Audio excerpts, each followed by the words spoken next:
नमस्कार, मैं हूं संजय शर्मा। आप देख रहे हैं 4 PM न्यूज नेटवर्क। आपको एडवांस में होली की हार्दिक शुभकामनाएं। होली प्यार का त्योहार है, मिलजुल कर खेलिए। जिनको पसंद ना हो उनके ऊपर रंग ना डालिए। नफरती चिंटुओं से दूर रहिए। संडे का दिन है, आपको इंतजार होगा राजीव नारायण जी की बड़ बढ़िया बढ़िया भविष्यवाणियों का। हर बार की तरह मैं फिर कह रहा हूं कि आपको ज्योतिष पसंद हो तो प्रोग्राम देखिए, ज्योतिष पसंद ना हो तो मत देखिए। राजीव जी पढ़े लिखे इंजीनियर हैं, बहुत अच्छी अध्यात्म की बात करते हैं। इस बार के प्रोग्राम में उन्होंने गजब ढा दिया है। उन्होंने भारत के संस्कृति के ऊपर भी काफी सारी बातें की हैं। मैंने उनसे पूछा कि प्रेम जिस देश में इतना हो, उस देश में नफरत क्यों बढ़ जाती है। हमारे तो राधा कृष्ण के मंदिर हैं। प्रेम में आपने कृष्ण और रुक्मणी के मंदिर नहीं देखे होंगे। प्रेम को कितना महत्व दिया गया है। ढाई आकर प्रेम का पढ़े सो पंडित होए। मैंने उनसे इस विषय पे पूछा पूछा ये काल सर्प दोष, पितृ दोष, ये सब क्यों होते हैं। मैंने पूछा ये जो ग्रहण पड़ने जा रहा है, उसका मोदी जी पे, भारतीय जनता पार्टी पे, ट्रंप के रिश्तों पे क्या असर पड़ेगा। बहुत शानदार बातचीत है, पूरी सुनिएगा। उससे पहले मैं आपसे एक रिक्वेस्ट कर रहा हूँ। मेरे पास बहुत सारे संदेश आए हैं। 4 PM म्यूजिक पे हम बहुत बेहतरीन गाने तैयार कर रहे हैं। कई कई गाने लाखों लाखों लोग देखे गए। हमारा प्रयास रहेगा महीने में 2 या 3 गाने हम उसमें तैयार करें। तो कई लोगों ने मुझसे पूछा कि इन गानों को तैयार करने में, चूंकि हम चाहते हैं गरीब लोग सामने आए, हम आपसे भी रिक्वेस्ट करना चाहते हैं, आपके आस पड़ोस में कोई गरीब हो, रिक्शे वाला हो, मजदूर हो, काम करने वाला हो, बढ़िया गाता हो, तो उसका फोन नंबर हमको भेजिए। हम उसका गाना तैयार करेंगे, अपने 4 PM म्यूजिक पे लॉन्च करेंगे। बहुत सारे लोगों ने कहा कि हम एक गाना प्रायोजित करना चाहते हैं, स्पॉन्सर करना चाहते हैं। तो मैं उन सबसे कहूंगा कि इसके नीचे एक डिस्क्रिप्शन में एक फॉर्म होगा, फॉर्म आप भर सकते हैं। और दूसरा, आपको ये जो मेल आईडी दिखाई दे रही है और ये फोन नंबर दिखाई दे रहा है, इस फोन नंबर पर आप व्हाट्सएप पर के आपकी डिटेल दे दीजिए, हमारी टीम आपसे संपर्क करेगी। मेल कर दीजिए अगर आप कोई गाना आप स्पॉन्सर करना चाहते हैं। हम उसमें आपकी कुछ और बढ़िया प्रपोजल है 4 PM न्यूज नेटवर्क के, वो हम आपको भेजेंगे। तो चलते हैं राजीव नारायण जी की बातों के सुनने के लिए। आपसे रिक्वेस्ट है, चैनल को ज्वाइन करना और सब्सक्राइब करना ना भूलें। चलते हैं राजीव जी के पास। 4 PM न्यूज नेटवर्क में स्वागत है राजीव नारायण जी आपका। और मेरे को बड़ा इंतजार था इस दिन के शो का, क्योंकि आपने मार्च में बहुत सारी बातें बताई थी, संभावित बातें। क्योंकि आपने कहा था चंद्र ग्रहण पड़ेगा और उसके ऊपर चंद्र ग्रहण से बहुत सारे व्यक्तियों के जीवन में, सामाजिक जीवन में, राजनीतिक जीवन में चेंज आएंगे। खासतौर से आपने कहा था कि कुछ अनिष्ट समाचार भी आ सकते हैं। और शेयर मार्केट तो जो आपने बताया था वही हाल चल रहा है। ट्रंप बाबू लगातार बेइज्जती कर रहे हैं। प्रधानमंत्री कह रहे थे हमने बड़े एमओयू और बड़ी बातें बातें की हैं। ट्रंप ने कल रात को कह दिया, परसों रात को कह दिया कि कोई एमओयू नहीं, बस तो केवल बातें हुई थी। यानी जो मोदी जी कर रहे हैं उसकी वो बेइज्जती कर रहे हैं। नेपाल तक के नागरिकों को छोड़ा सम्मान पूर्वक। पता नहीं क्या दुश्मनी है हमसे कि हमारे ही नागरिकों को हथकड़ियों बेड़ियों में भेजा ट्रंप ने। तो आपने पहले ही बता दिया था। मैं तो हैरान हूं कि जिस दिन शपथ ग्रहण हुआ था ट्रंप का, आपने उसी दिन कह दिया था कि भारत से इसके रिश्ते बहुत खराब रहेंगे, जबकि मुझे उम्मीद नहीं थी। और मुझे क्या, सारे भक्तों को उम्मीद नहीं थी। सब हवन पूजन कर रहे थे। ट्रंप ने उधर शपथ ली, यहाँ इतने खुश हो रहे थे मानो मोदी जी अमेरिका के राष्ट्रपति बन गए हो। इन भक्तों ने और भक्तिनियों ने और नोएडा चैनल के एंकर और एंकरनियों ने सोचा नहीं था कि ट्रंप इतनी ज्यादा बेइज्जती करेगा, एक के बाद एक हमला करेगा। तो जो चंद्र ग्रहण पड़ने जा रहा है, इसके क्या क्या परिणाम होंगे, थोड़ा विस्तार से समझाइए। हमारे दर्शक बड़े उत्सुक हैं। कई लोगों ने मेल करके पूछा कि चंद्र ग्रहण पे हमारी राशियों पे क्या असर पड़ेगा, हमारे ऊपर क्या पड़ेगा, ये सब जानना चाहते हैं। तो जरा चंद्र ग्रहण का क्या असर होता है जीवन में, राजनीतिक पहलू में, सामाजिक पहलू में, ये हमें प्लीज बताइए। हाँ, तो देखो आपने सबसे अच्छी बात कही जो अभी आप डोनाल्ड ट्रंप की और इंडिया की जो ह्यूमिलिएशन की बात कर रहे हैं, तो वो तो हम अपने प्रोग्राम में बता ही चुके हैं। उसकी वीडियो छोटी सी दिखाइएगा, जहां पर मैंने वो 26 जनवरी वाले प्रोग्राम में ये कहा था कि भारत के लिए ये ह्यूमिलिएशन लगातार रहेगा। वो 20-25 सेकंड की किसी ने एडिट करके दी है, वो जरूर दिखाएगा। तो ऐसे मैं आपको बता रहा, ऐसे अनस्टेबल माइंड का आदमी। और दूसरा, ये इंडिया की कुंडली बता देता हूं। तो आपके आपके प्रश्न का जवाब इसी में आ रहा है। यह भारतवर्ष की कुंडली है और ट्रंप ने जिस लगन में ओथ ली है वो भारतवर्ष की कुंडली का 12वां घर है। तो भारत के लिए तो यह बहुत खराब समय है इसमें। भारत के लिए ट्रंप का ये टेन्योर बहुत अच्छा नहीं रहने वाला, भारत के लिए बहुत सारी परेशानियां और टैक्स की लायबिलिटीज बढ़ाने वाला होगा। आज वो अंधभक्त सारे मायूस हैं कि पता नहीं कितने आप 7-7.5 लाख लोगों को कह रहे हो वो बाहर डिपोर्ट करना शुरू कर दिया। उसने तो करना भी शुरू कर दिया, अभी 1500 तो मिलिट्री प्लेन से डिपोर्ट करना शुरू कर दिया है। सो भारतीयों का नंबर है। तो ये जो भी अभी केसेस हैं, अदानी का केस हो या और भी केस हो या पन्नून केस है, इन सब में भारत को बहुत बड़ी ह्यूमिलेशन आने वाली है, क्योंकि भारत के लिए ये टेन्योर इनका अच्छा नहीं रहेगा। सबसे पहली बात है कि ट्रंप का जन्म का चंद्रमा भी पीड़ित है दर्शकों, और जिस दिन उन्होंने ओथ ली थी उस दिन भी चंद्रमा पीड़ित था। तो मैं आपको बता रहा हूं, अभी अभी जो आप 2 दिन पुरानी बात बता रहे हैं, मैं टाइम्स ऑफ इंडिया का पूरे एज इट इज वर्डिंग सुनाकर दर्शकों को बता रहा हूं कि किसी देश के लिए इससे ज्यादा बदतमीजी के साथ बोलने वाला भाषा नहीं हो सकती है। मतलब कि आप देखिए, भारत एक अमेरिका सब दुनिया की सबसे बड़ी डेमोक्रेसी है आबादी के हिसाब से। अमेरिका सबसे पुरानी डेमोक्रेसी है, क्योंकि भारत तो बाद में आजाद हुआ, अमेरिका 1777 का है। लेकिन उसने जो भाषा इस्तेमाल की है, सोचिए संजय जी, हम लोग आप लोग भी, अगर मैं आपको कहूंगा देखो मैंने तुम्हारे को औकात दिखा दी है तुम्हारी, अगर मैं ये कहूं तो एक अपमानजनक बात है। और लगभग ट्रंप के वर्ड ऐसे ही है। दर्शकों, आप मेरी बात ध्यान से सुनिएगा, मैं टाइम्स ऑफ इंडिया की वर्डिंग सुना रहा हूं। टाइम्स ऑफ इंडिया 8 मार्च 2025 का, इंडिया चार्जेस अस मैसिव टैरिफ। ट्रंप कहते हैं, ट्रंप एडमिनिस्ट्रेशन कहता, you can not even sell anything in India, they have agreed to cut down their tariff way down because somebody, Trump क्या कह रहे हैं, धमकाते हुए, because somebody कौन है यहां पर, Trump, because somebody is finally exposing you। अरे भाई, हमने कौन सा एक्सपोज किया, हमने कौन सा स्कैंडल किया भाई? हमारा देश है, हम अपने यहां पर टैरिफ लगाएंगे, हमारी पॉलिसी है। हमें हमारे अपने देश को देखिए, पहले भी आपका आरएसएस, हालांकि आरएसएस का वो डिपार्टमेंट तो बंद हो गया, वो स्वदेशी जागरण वाला। आरएसएस तो ये कहता था ना, आरएस के हम अपनी संस्कृति, अपने देश के लोगों को आगे बढ़ाएंगे। अब तो देखो बेचारे छोटे जो परचूनिया दुकानदार सब खत्म हो गए, क्योंकि बड़ी बड़ी अमेजन जैसी कंपनियां आ गई हैं। तो आरएसएस की वो बातें भी कोरी हवा ही रह गई हैं। लेकिन फिर भी ये हर देश का उसका अपना मूल अधिकार है, ये उसका अपना पर्सनल राइट है, उसके सिटीजन का सम्मान है कि मैं बाहर से आने वाले प्रोडक्ट को हाई टैरिफ लगा करके अपने यहां कम आने दूं, जिससे कि मेरे यहाँ के लोकल बिजनेसमैन डेवलप हो, मैन्युफैक्चरर डेवलपमेंट हो उनका। अगर बाहर का सस्ता माल यहाँ पर आने लग जाएगा तो सोचिए यहाँ की मैन्युफैक्चरिंग सेटअप बंद हो जाएगा। अगर चीन अपना यहाँ माल डंप करने लगे, वैसे तो बहुत हो गया है, क्योंकि गुजरात की और पूरे देश भर की 70-80% कंपनियां तो मैन्युफैक्चरिंग बंद हो चुके हैं, जो चीन ने किया। तो देखिए ट्रंप क्या भाषा इस्तेमाल करते हैं, somebody is finally exposing them for what they have done। अरे भाई, हमने क्या अपराध कर दिया टैरिफ लगा के? ज्यादा हमको अपनी ऑटोमोबाइल इंडस्ट्री बचानी थी। हमारी ये जितनी मारुति और ये टाटा वगैरह है, अगर वो जो 110%, जहां तक मैंने कहीं अखबारों में पढ़ा है, अमेरिका के ऊपर 110% का टैरिफ है शायद ऑटोमोबाइल सेक्टर में। सो इसीलिए रोका था, क्योंकि नहीं तो फिर हमारे यहाँ की बंद हो जाती, और जिसको भारत 10-15% करने जा रहा है, जबकि अमेरिका, मैंने अखबारों की न्यूज बता रहा हूं दर्शकों, अमेरिका इंसिस्ट कर रहा है कि 0% कर दो आप। ठीक है, तो आपने देखो दर्शकों कि ट्रंप बोलते हैं कि भाई हमने उनको एक्सपोज किया। ये भाषा एक डेमोक्रेटिक देश के लिए नहीं होनी चाहिए। और दूसरा उसने और एक बात कही है, इसी अखबार की बात बता रहा हूं, India has historically bought significant amount of its military items from Russia that need to be end।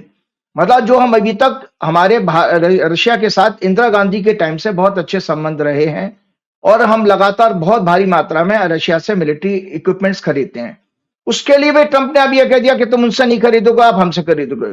तीसरा, उनके यहां पर अभी ये जो पीयूष गोयल जी वहां पर गए हैं, जबरदस्त, मतलब पहले तो उन्होंने मोदी जी का बैठा के खूब ह्यूमिलिएशन किया वहां पर।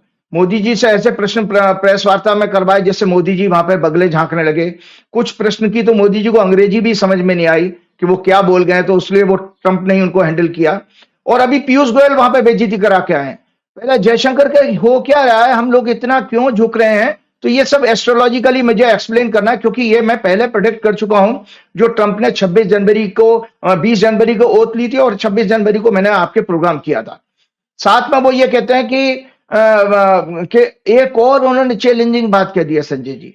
उन्होंने ये कहा है कि फार्म सेक्टर भी आपको अमेरिका के लिए खोलना पड़ेगा। ये बहुत बड़ी चिंता की बात है हमारे लिए। देखिए, आपको पता है कि जब आपके यहाँ प्राइवेटाइज किया जा रहा था, अदानी के लिए किया जाना था, तो किसानों ने आंदोलन किया जो एक साल से ज्यादा चला। 700-800 किसान मरे थे।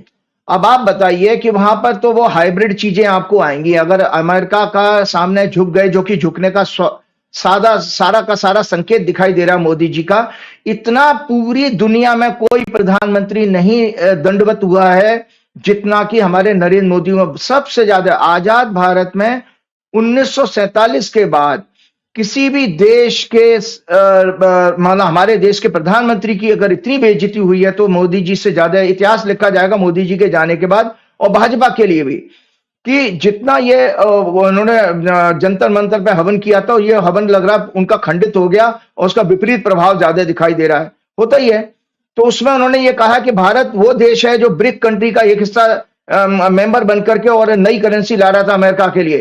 तो मतलब इस तरह से आपको बराबर प्रताड़ना दी है, बहुत सारा ह्यूमिलेशन किया है। तो मैं आता हूं कि क्योंकि अब मैं इसलिए ये दर्शकों आज मैंने शुरुआत ये की क्योंकि जो आने वाला चंद्र ग्रहण है, इस चंद्र ग्रहण को क्योंकि हमारे यहाँ ये देखिएगा चंद्रमा जो है प्रजा का मन का कारक होता है। जो प्रजा की सोच है, प्रजा के सुख है, वो चंद्रमा से देखे जाते हैं। और सूर्य राजा है और ये आदिकाल से है। संजय जी, ये आज का नहीं है। एक मैं रिपोर्ट दिखाता हूं, ये क्या ना Indian journal of traditional knowledge का एक कोई आर्टिकल था जिसमें उन्होंने ये मेरे पास राइटअप है कहीं, किसी पुडुचेरी यूनिवर्सिटी के प्रोफेसर ने इस पर रिसर्च की थी। तो वो लिखते हैं कि ये लिखते हैं recent scientific exploration in astronomy are wrapped up with predictions of rishis in Indian Vedic period. India is rich in its tradition and culture and is known for its traditional values. India's rich Vedic scripts pronounce the process of eclipse in the language of metaphor among the four Vedas. तो अत्रि ऋषि जो हुए थे वो हमारे ये जो अत्रि ऋषि हमारे जो सप्त ऋषि हुए हैं, अत्रि ऋषि भृगु ऋषि के पुत्र थे। भृगु ऋषि के पुत्र अत्रि हुए हैं, वो इक्लिप्स के मास्टर थे। मतलब उस जमाने में अगर कोई साइंटिस्ट था हमारे वैदिक पीरियड में तो अत्रि ऋषि थे।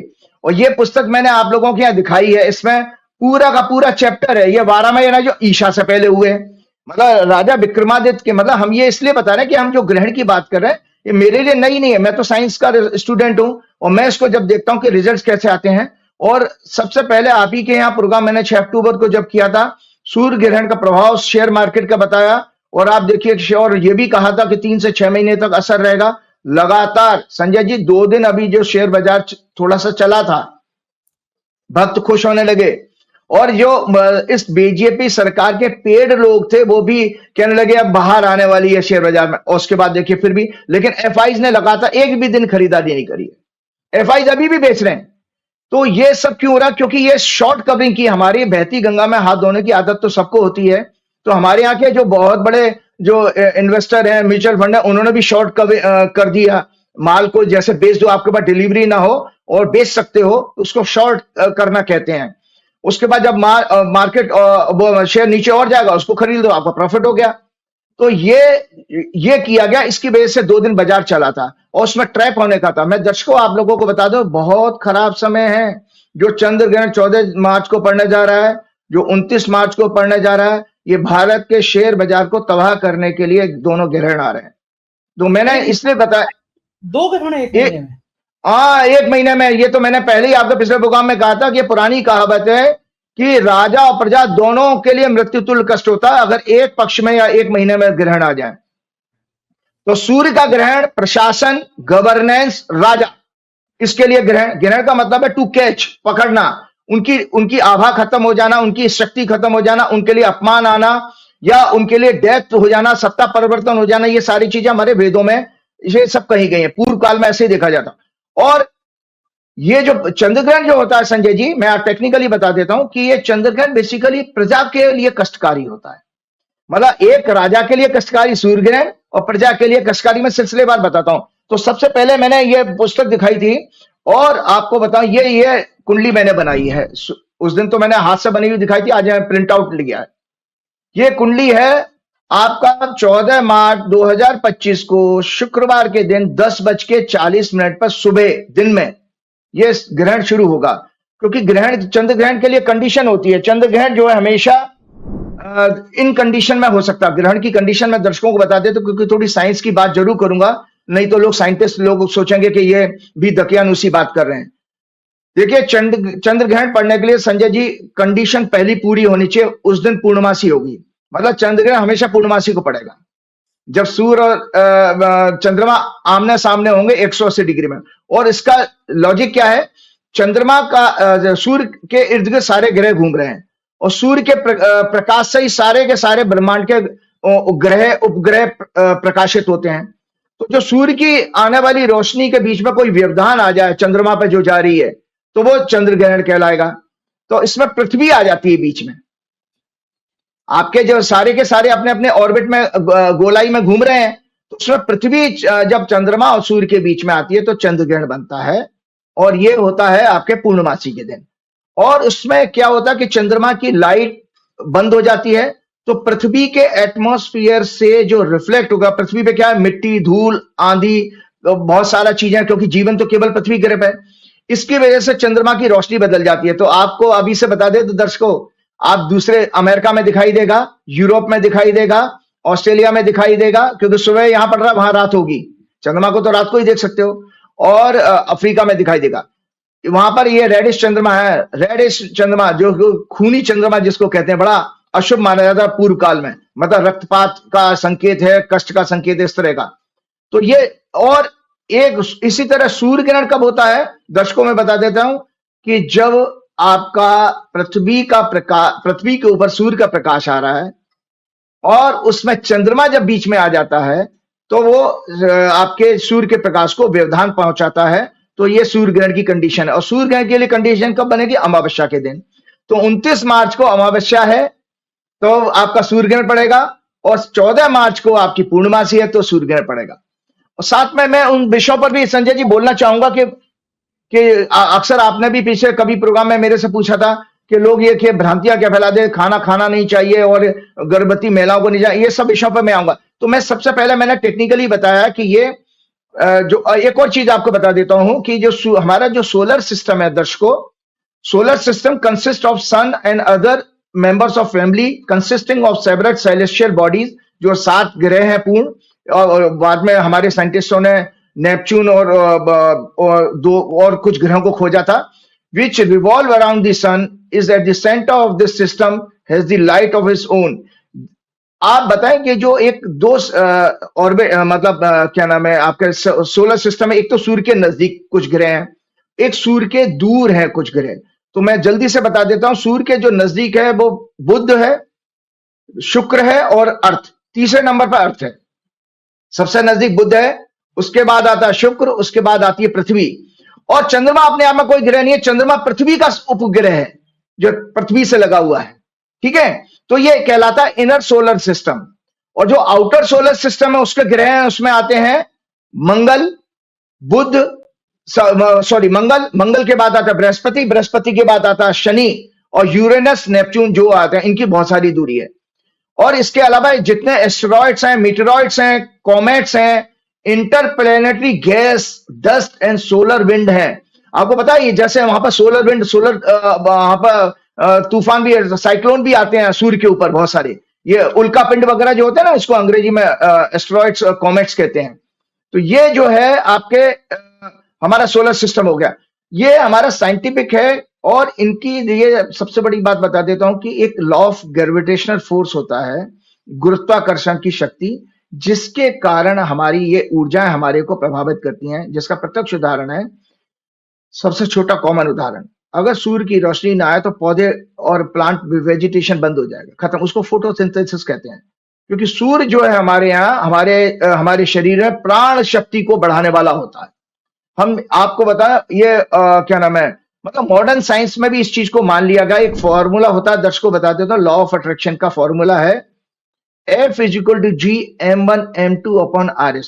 F is force of attraction, G is constant, m1 और m2। मान लीजिए एक मुझे अगर शनि की दशा का असर मेरे ऊपर क्या पड़ेगा, तो एक शनि ग्रह का मास हो गया, एक मेरा मास हो गया, और उनके बीच की पृथ्वी से दूरी शनि की कितनी है, वो बटे r²।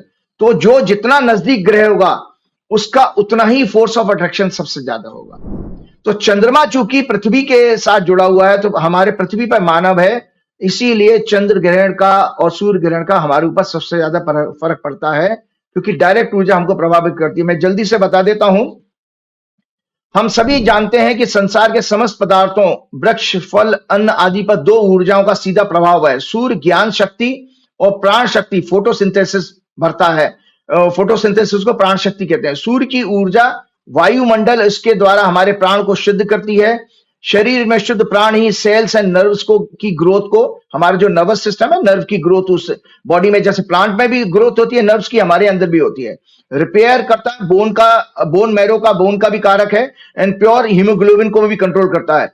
चंद्रमा की ऊर्जा क्या करती है? हमारी वृक्षों, फलों, जड़ी बूटियों आदि में उनकी मेडिसिनल और न्यूट्रिशियस वैल्यू को बढ़ाती है। उनकी मेडिसिनल वैल्यू और न्यूट्रिशियस वैल्यू को बढ़ाती है उनकी, और जिससे वो ज्यादा उपयोगी हो जाए। इसलिए पूर्व में वैद्य, पहले के टाइम में वैद्य लोग क्या करते थे? शुक्ल पक्ष के में दवाएं बनाते थे और पूर्णमासी के दिन उसको पूरा करके बांटते थे, क्योंकि सो दैट चंद्रमा की वो औषधि कारक ऊर्जा उनको मिले। उनका वितरण करते। व्यक्तिगत शरीर में यह ब्रेथ, हमारा चंद्रमा क्या करता है? हमारे शरीर में जो ब्रेथ है, वाटर कंटेंट, हार्मोन्स और हमारी psychology, feelings, emotions, perceptions, healing and recovery और संवेदनाओं को इफेक्ट करता है। जो हमारी रिकवरी होती है पेशेंट की, वो भी, और आपका मूड है, उत्साह का कारक है, वो भी चंद्रमा ही है। तो इसीलिए जब ये कोई व्यवधान आता तो ऐसा माना गया है कि सूर्य ग्रहण जो है वो बहुत आध्यात्मिक दृष्टि से बता रहा हूं, लोगों को ये लगता है, क्योंकि जब हम आस्था की बात आती है, अध्यात्म की बात आती है, तो वहां लॉजिक खत्म हो जाते हैं। क्योंकि सूर्य जो है हमारा आत्मा का कारक है, ऊर्जा का कारक है, प्राण शक्ति का कारक है, ये हमने बताया। और अग्नि तत्व और जो है अग्नि तत्व को रिप्रेजेंट करता है। तो सूर्य ग्रहण बौद्धिक और आत्मिक बल को प्रभावित करता है, क्योंकि बिना सूर्य की ऊर्जा के आपके पास आत्मविश्वास, पुरुषार्थ, शरीर से काम करने की शक्ति, सेल्स की ग्रोथ, ये सूर्य से आती है। तो जब सूर्य ग्रहण होता है तो कोई ना, इसीलिए वो कुछ हमारी मान्यताएं बनी आ रही हैं कि किस समय खाना खाना चाहिए, नहीं खाना चाहिए, ये इसके कारण ही आ रहा है। और चंद्रग्रहण के अंदर मानसिक स्वास्थ्य प्रभावित होता है, मानसिक स्वास्थ्य। तो कुछ ना कुछ ऐसा होगा। अब मैं जब आता हूं ये तो चीजें, और एक चीज और बता देता हूं कि एक हमेशा मजाक उड़ाया जाता है हमारे वैदिक धर्म का, संजय जी, कि वो ये कहा जाता है, अरे साहब वो बहुत सारे साइंटिस्टों ने हमारा उपास उड़ाया कि देखो हम, मतलब जब ग्रहण पड़ रहा था उसी समय वो बर्गर खा रहे हैं, बर्गर खा के टीवी में अपनी फोटो खिंचवा रहे, दिखा रहे हैं कि देखो हमारे ऊपर तो कुछ नहीं हुआ। नहीं होगा, आपको इमीडिएटली नहीं होगा। ये सब चीजों का फर्क है। क्यों?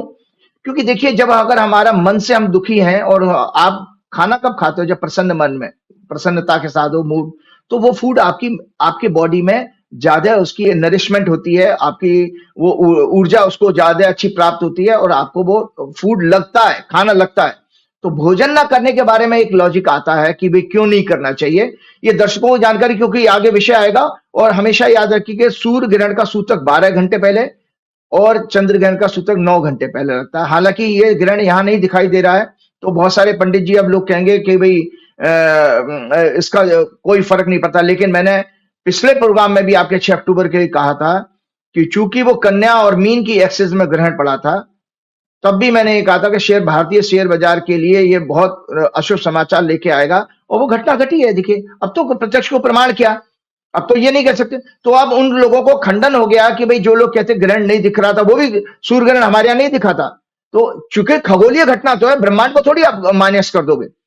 तो आयुर्वेद के अनुसार हमें क्यों, मैं इसका आज मैं दर्शकों हमेशा के लिए एक जानकारी देता हूं, क्यों खाना नहीं खाना चाहिए और ग्रहण के समय करना क्या चाहिए, क्यों हमारे धर्म शास्त्रों में क्यों कहा गया, उसका लॉजिक है। उस लॉजिक को मैं एक्सप्लेन करता हूं, फिर मैं आपके पॉलिटिकल बातों पर आऊंगा कि भाई ये हमारे अमेरिका के लिए, भारत के लिए, बीजेपी के लिए, कांग्रेस के लिए या और संस्थानों के लिए क्या फर्क पड़ेगा। तो आयुर्वेद के अनुसार हमें भोजन सदैव स्वच्छ वायुमंडल और शांत मन के साथ करना चाहिए, आयुर्वेद कहता है, क्योंकि डाइजेस्टिव फायर का सीधा संबंध हमारे माइंड से है। उत्तेजना, भय और संशय की अवस्था में बॉडी की पीएच जो है वो एसिडिक हो जाती है, मतलब ज्यादा एसिड बनने लग जाता है जब हमारे टेंशन होती है माइंड में। जिससे कई प्रकार के रोग उत्पन्न होने की पॉसिबिलिटी बन जाती है। इरेगुलर डाइजेशन भी weight loss, weight gain, constipation, sleep disorder और नाना प्रकार की साइकोसोमेटिक बीमारियां बनाता है। जितने भी जूसी फ्रूट्स होते हैं, जितने भी आपके जूसी फ्रूट्स हैं, उसमें चंद्रमा की ऊर्जा होती है। आज जैसे किशमिश है, किशमिश को अगर सूर्य की ऊर्जा मिलेगी तो वो सॉरी अंगूर है, अंगूर वो जूसी फ्रूट है, लेकिन जब सूर्य की ऊर्जा मिलेगी तो वो किशमिश बन जाता है, मुनक्का बन जाता है। ग्रहण के दौरान ये ऊर्जा डिस्टर्ब होती है, अतः फूड की medicinal and nutritious value disturb होने के कारण इसको हमारे आचार्यों ने कहा कि ग्रहण के समय, जब ग्रहण का पीरियड है, क्योंकि ये ग्रहण आपका 10:40 से 2:00 तक रहेगा, 2:00 तक रहेगा।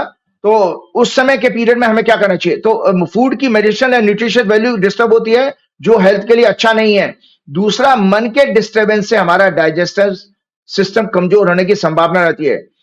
मानसिक जाप, क्यों हमारे यहाँ ये कहा गया कि इस दौरान मंत्र जाप करना चाहिए? ये कहा मान्यता है संजय जी ऐसी कि नवरात्रे दोनों जो साल में 2 बार आते हैं, शिवरात्रि, कृष्ण जन्माष्टमी, रामनवमी और दीपावली और ग्रहण काल, ये मंत्र जाप, मंत्र सिद्धि के सर्वोत्तम काल माने गए हैं। मतलब कोई मंत्र आपको, सिद्धि का मतलब है उसकी ऊर्जा आपको फर्क पड़ने लगेगी। आप ओम नमः शिवाय मंत्र का आप इसमें जाप कर सकते हैं, आप गायत्री मंत्र का करिए, आप क्या नाम है, हनुमान चालीसा पढ़िए, विष्णु सहस्त्रनाम पढ़िए, लेकिन पढ़िए जरूर। ये जबरदस्त टाइम है जो आपको वास्तव में हमारे शास्त्रों के अनुसार बताया गया कि ये सिद्ध हो जाएंगे। सिद्ध होने का मतलब कोई इफेक्टिव टूल है जो जब आपको संकट आए उसको, जैसे हनुमान जी का संकट थे, हनुमान छुड़ावे, मन क्रम वचन ध्यान जो लावे, तो ये सिद्ध करने का सबसे सुंदर उपाय है। क्योंकि मानसिक जाप, मेडिटेशन, चैंटिंग और अन्य डिवोशनल एक्टिविटी से मन शांत और एकाग्र होता है। माइंड की इस कंडीशनिंग से डाइजेशन के अलावा हमारी हार्मोनल हेल्थ भी अच्छी होती है। हमारी ग्लैंड्स ज्यादा से ज्यादा हैप्पी हार्मोन रिलीज करती हैं जब हमारा मेडिटेशन हम करते हैं, चैंटिंग करें। जबकि समय पेट हल्का रहने से प्राणिक शक्ति भी बढ़ती है, जबकि अगर आपका पेट भरा हुआ हो तो पेट की नसें, नाड़ियां खिंचती हैं, स्टमक के ऑर्गन्स को भी डिस्टर्ब करती हैं।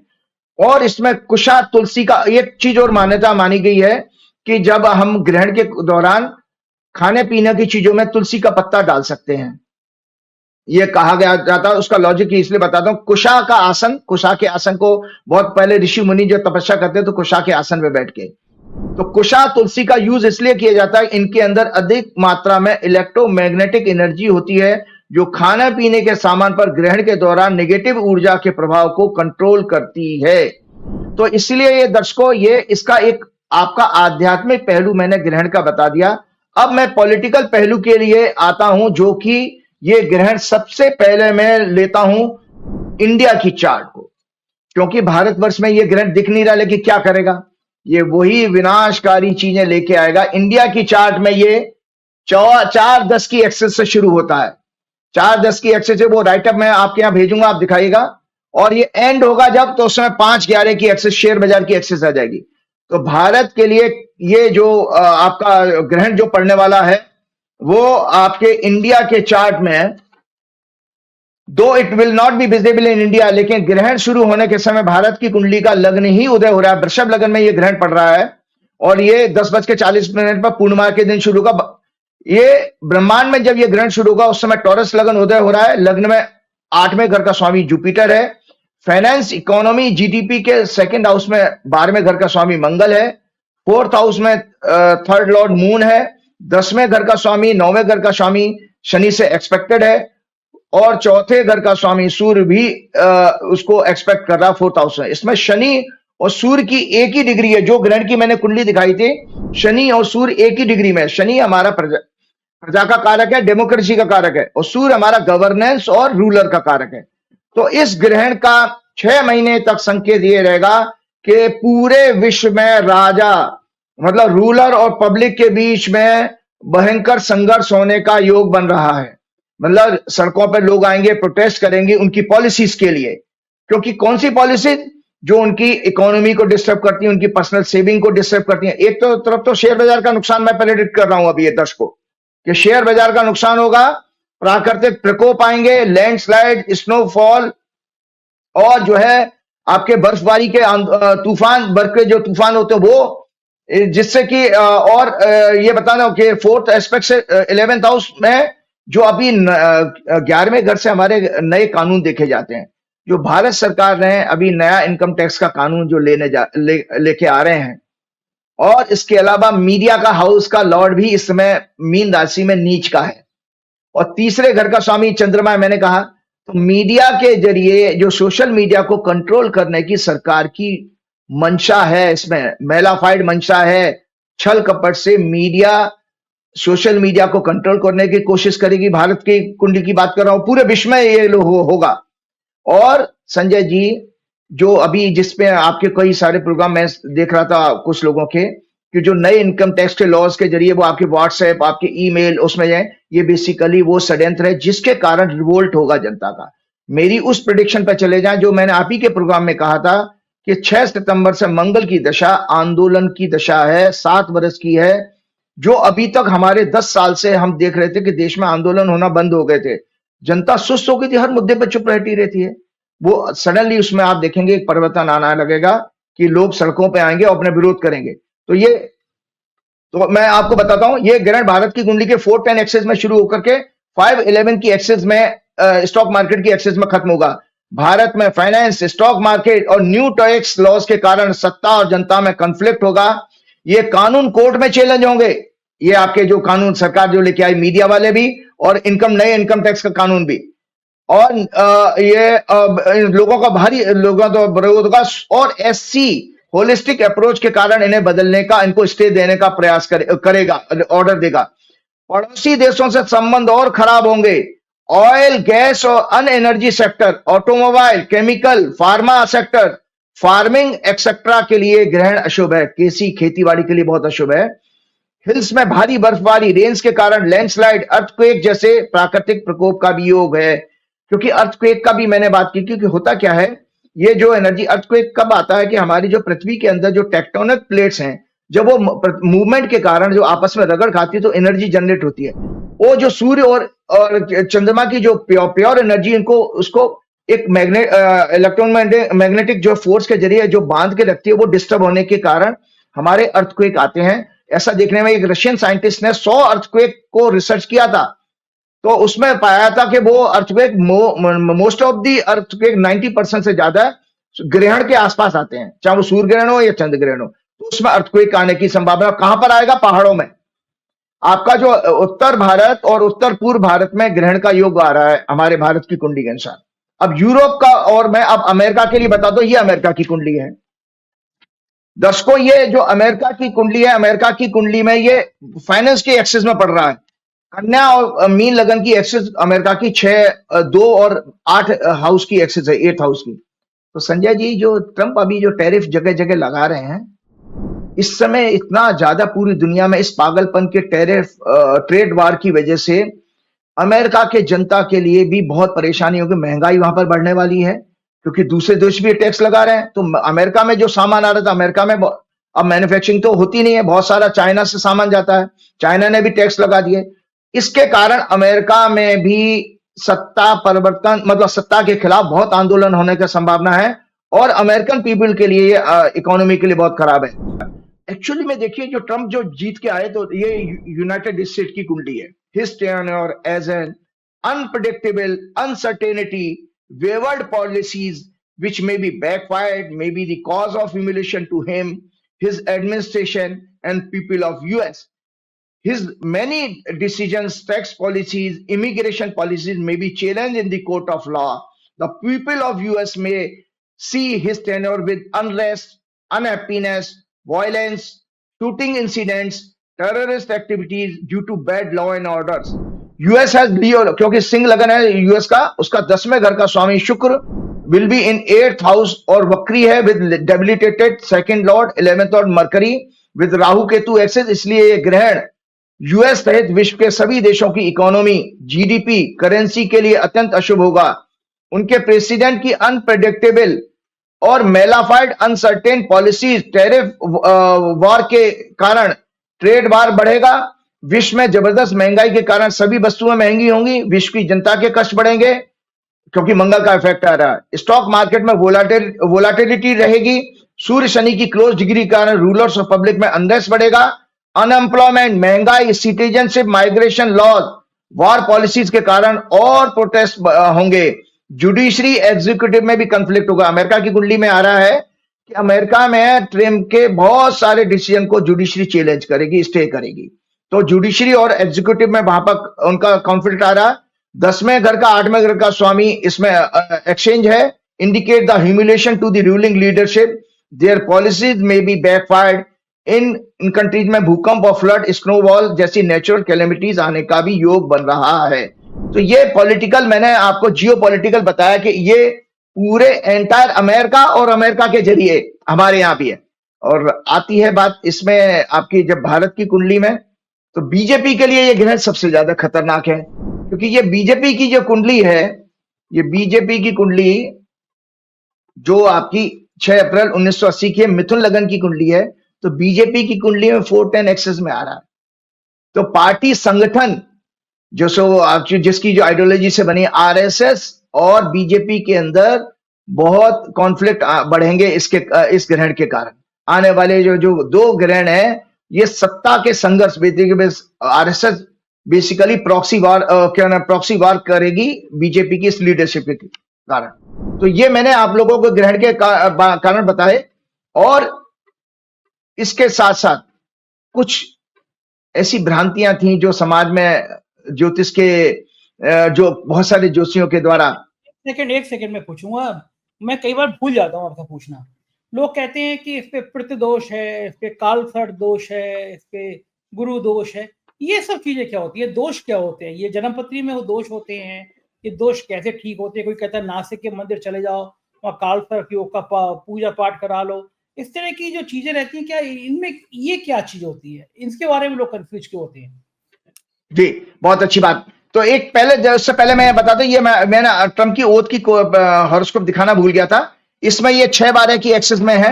तो ये ट्रम्प के कार्यकाल के लिए दोनों बहुत बड़े ह्यूमिलेशन के रूप में आएंगे, दोनों ग्रहण।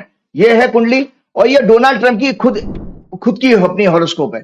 ये डोनाल्ड ट्रम्प की हेल्थ के लिए और डोनाल्ड ट्रम्प की जो आर्थिक पॉलिसी है वो पूरी तरह से पूरी दुनिया के लिए और अमेरिका के लिए खराब होंगी। ये आ जाता। अब मैं आता हूं आपके प्रश्न पर। मोदी जी के लिए ग्रहण कैसे रहेंगे ये?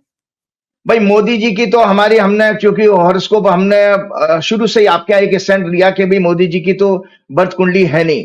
तो लेकिन मोदी जी के लिए जब मैं भारत की कुंडली में रूलर की बात कर रहा हूं, सूर्य और शनि दोनों 10वें घर में इकट्ठे हैं। और भारत की कुंडली जो मैंने आप लोगों को वृषभ लगन की दिखाई थी, भारत की कुंडली, उसमें हमारा जो है ये जो इंडिया का चार्ट है, ये 4थे घर का स्वामी सूर्य है और 10वें घर का स्वामी आपका शनि है।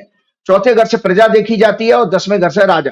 तो ये प्रजा और राजा में संकट तकरार बढ़ेगी। तो मोदी जी जो भी, और एक और दर्शकों जानकारी के लिए बता देता हूं, जो बीजेपी की कुंडली मैंने दिखाई थी, बीजेपी जब सत्ता में आई है, तो मैंने बहुत सारे पहले प्रोग्राम में आपके बताया था, सूर्य की महादशा में आई थी। सूर्य इनका मृत्यु भाग की डिग्री में है। अगर वो किसी व्यक्तिगत कुंडली को होता तो मैं उसकी डेथ प्रेडिक्ट कर देता हूं। यही रीजन है कि बीजे और सूर्य गवर्नेंस का कारक होता है। इसीलिए जितनी इनकी गवर्नेंस की पॉलिसी थी, आप देखिए सोशल मीडिया पे कंट्रोल करके ये सत्ता चला, मीडिया पे कंट्रोल करके ये सत्ता चला रहे हैं। अदरवाइज गवर्नेंस के मामले में ये टोटली फेलियर गवर्नमेंट है। जितने भी इन्होंने बड़ी पॉलिसी लाई, सब बैकफायर किए हैं। चाहे वो आप जीएसटी को ले लीजिए, चाहे वो नोटबंदी को ले लीजिए, या कुछ भी आप लिखिएगा, इनका कोई फायदा नहीं, क्योंकि सूर्य इनका मृत्यु भाग की डिग्री में है। तो ये इसमें मोदी जी के लिए केवल इतना ही है कि जो सत्ता का, और मैंने 2 चीज बताई मोदी जी के लिए परेशानी, एक तो संघ से होने वाली है, संघ के साथ इनके संबंध और ज्यादा खराब होंगे। दूसरा जो है प्रजा और इनकी विद इन दी पार्टी भी मोदी जी के लिए इस समय विरोध के स्वर उठना शुरू हो जाएंगे। कारण उसका यही है कि मोदी जी जिस तरह से इंडिया का अपमान करा रहे हैं, खुद का तो अपमान करा ही रहे हैं, लेकिन भारतवर्ष का जो अपमान कर रहे हैं ट्रंप के द्वारा, उसके कारण जो है बीजेपी में भी इनके लिए कष्ट आने वाले। तो मोदी जी की सत्ता के लिए कष्ट है, इसमें ये पक्की बात है। अब आता हूं मैं आपके पास, सबसे बड़ी बात, एक संजय जी, एक जो है मैंने कहीं आर्टिकल पढ़ा था, मैच मेकिंग में आजकल कुछ मॉडर्न ऐप आ गए हैं, ऐप के जरिए ही बहुत सारे वो सर्विसेज शुरू करते हैं। उसमें क्या है, उस डेटिंग ऐप होते हैं कि आजकल के बच्चे क्या करते हैं ना, डेटिंग के लिए डेट फिक्स कर ली, मिले, फिर अपने माँ बाप का काम मैचिंग का उन्होंने कर लिया, और जो है अपने उसके बाद उसमें बहुत सारी प्रॉब्लम भी आई हैं, तो उसका एक राइटअप था, मैं बताता हूं। Match making apps are taking over the traditional domain. Traditional domain पहले क्या होता था, पहले माँ बाप लड़का लड़की सिलेक्ट करते थे, अब फिर उसके बाद वो लव मैरिज हुई। अब लव मैरिज के अलावा अब लव मैरिज भी, चूंकि लोग इतने इतने दूर दूर नौकरी कर रहे हैं, अलग अलग देशों में हैं, तो इसमें अब वो ऐप से पूरी दुनिया ग्लोबल एक हो गई है, वसुदेव कुटुंबकम हो गया, ऐप ने बना दिया। उसमें क्या हो रहा है, today finding the right partner is no cake walk, but now dating turned matchmaking apps are helping a lot to modern generation. On any matrimonial site, the first few things that people are asked, caste, family, wealth, etc. भाई जब आप किसी matrimonial site पर अपना data देखते हो तो लोग आपकी जाति, बिरादरी, मांगलिक दोष है कि नहीं है, जो अभी आप बात करते थे इसकी, उसके कारण बहुत सारे छटनी हो जाती है। अब डेटिंग ऐप में वो सब झंझट खत्म होगा, तो बच्चों को ज्यादा कन्वीनियंट लग रहा है आज की जनरेशन को। तो which has become a turn of the youngsters. They are prioritizing compatibility more now. AI plays a pivotal role in matchmaking profile based on compatibility trait and queries. So concern of youth क्या है, when your parents shortlist someone and you end up liking them, compatibility takes a backseat as Kundali matchmaking, financial status etcetera taking priority. आजकल का बच्चा financial status ज्यादा दिख रहा है और लुक के ऊपर जाता है। When you find someone on your own, you can discuss important things without inhibitations. Why this not a reliable platform? ये लिखते हैं इसी आर्टिकल में कि ये रिलायबल प्लेटफॉर्म क्यों नहीं है। Getting conned on an app is a pertinent issue among the people, according to latest report by McAfee. Almost 77% of Indians reported encountering fake profiles. 77% लोगों को फेक प्रोफाइल मिली है इसमें मैचिंग ऐप पर। और ये AI generated photos on dating platform, social media, while 39% fell victim to romance scams, और जिसमें fake romance के कारण 39% ये गए हैं। तो इसलिए आपको पहले देखिए, दशकों में आपके विषय पे आने से पहले बताना चाहूं, हमारे यहाँ वेदों के 16 संस्कार हैं संजय जी।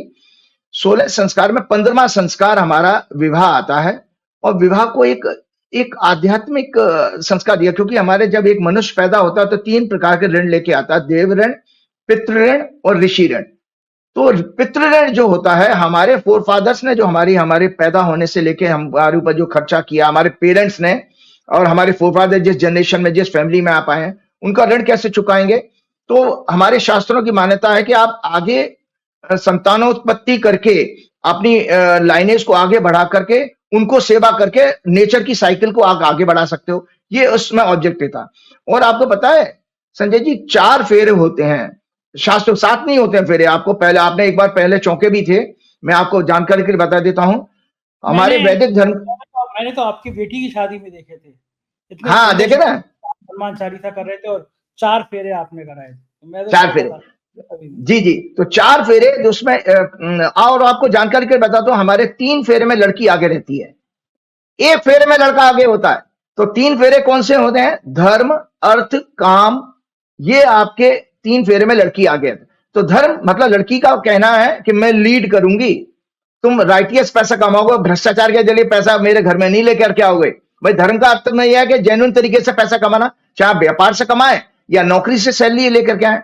तो और अर्थ, पैसा आ गया, फाइनेंशियल प्लानिंग हो, कोई भी हो, उसकी सेविंग्स हो, और काम मतलब एंजॉयमेंट, फन, ये उसमें लड़की गाइड करती है, मतलब आगे चलने का मतलब है। और मोक्ष की जब बात आती है कि भाई हम पति पत्नी बने इस जीवन में, इसके बाद हम अपने संसार को क्या देखें जाते, मोक्ष का मतलब होता है बेसिकली डिटैचमेंट को प्रैक्टिस करना, सोशल वर्क करना अपनी जीवन में। आपके बच्चे जब सेटल हो जाए तो कुछ ना कुछ सोशल वर्क करिए, वही मोक्ष है। मरने के बाद किसी ने मोक्ष नहीं देखा। तो उसमें जैन कहता है कि भाई जहां तक समाज में कोई अगर दान पुण्य करना है तो मैं आगे करूंगा, क्योंकि औरतें थोड़ी सी लेडीज जो है भावनात्मक होती हैं। और आपको पता है, अभी एक दिन पहले तो वो आपका 8 मार्च को तो विमेंस डे निकला भी है, अभी विमेंस डे था। मोदी जी हमारे विमेंस डे के लिए पूरे फुल पेज पे एड देके बैठे थे, जबकि सबसे ज्यादा विमेन का मतलब निरादर करने वाले तो यही है, अपनी पहली पत्नी को छोड़े बैठे हैं। दूसरी बात, और आप ये देखिए वो महिला निवस्त्र घुमाई गई, वहां मोदी जी आज तक गए नहीं। और बच्चियां पर लाठीचार्ज हो जाता है, स्पोर्ट्समैन महिला, तो कितना मोदी जी और मोदी जी की बीजेपी कितना सम्मान करती है महिलाओं का, तो वो आप समझ लें कि दर्शकों सब आपके सामने है कि किस तरह से ये महिलाओं के बारे में कोई बीजेपी वाला बोलता नहीं, इतनी प्रताड़ना दी। और उसका कारण भी है, बीच में सब्जेक्ट में चेंज करते हुए ले रहा हूं, बीजेपी की कुंडली में शुक्र और शनि इकट्ठे, देखो आपका जो है शुक्र इनके 12वें घर में, भोग के घर में, और शनि उसको देख रहा है 8वें घर में। आपको बता देता हूं, ये बड़ी एक लॉजिक आपको बता रहा हूं, यही मेरे प्रोग्राम में, आपके हमारे प्रोग्राम में दर्शकों को एक लॉजिक मिलता है, वो जो एक प्रोग्राम को एक नई डायमेंशन देता, आयाम देता है। इसके विपरीत कांग्रेस की कुंडली में दर्शक देख लें, कांग्रेस की कुंडली में उसी शुक्र को बृहस्पति देख रहा है। ये मेरे मन की बात नहीं है। तो अगर हम दो राजनीतिक पार्टी की बात करें, अगर ये दो राजनीतिक पार्टियां, किस पार्टी में महिलाओं का ज्यादा सम्मान होगा, तो मैं आज आपको बता दूं कि महिलाओं का सम्मान हमेशा कांग्रेस की पार्टी में ज्यादा होगा, बनस्पति बीजेपी क्या भोग की। इसीलिए जितने भी सेक्स के और जितने बड़े बड़े नेताओं के कांड हुए हैं, चाहे वो हाथरस कांड हुआ हो, जिसमें कभी देखिए किसी बीजेपी वाले की कोई प्रतिक्रिया नहीं आई होगी, कोई बीजेपी का मंत्री नहीं, और ना बाबा भी हमारा ऐसा ही है, जो नकली बाबा जो है चीफ मिनिस्टर है, वो भी देखो हाथरस कांड हुआ, वो उन्नाव कांड हुआ, सारे कांड जितने हुए हैं, बड़े बड़े सेक्स स्कैंडल बने, वो सब सेक्स क्राइम आपके इन्हीं के टाइम में हो रहे हैं। तो मैं आपको बता रहा हूं, अब तो अपने विषय विवाह पे आता हूं। In our Indian society marriage is a stable, आज की जनरेशन को जानना चाहिए, इसलिए मुझे ये टॉपिक कवर करना पड़ा।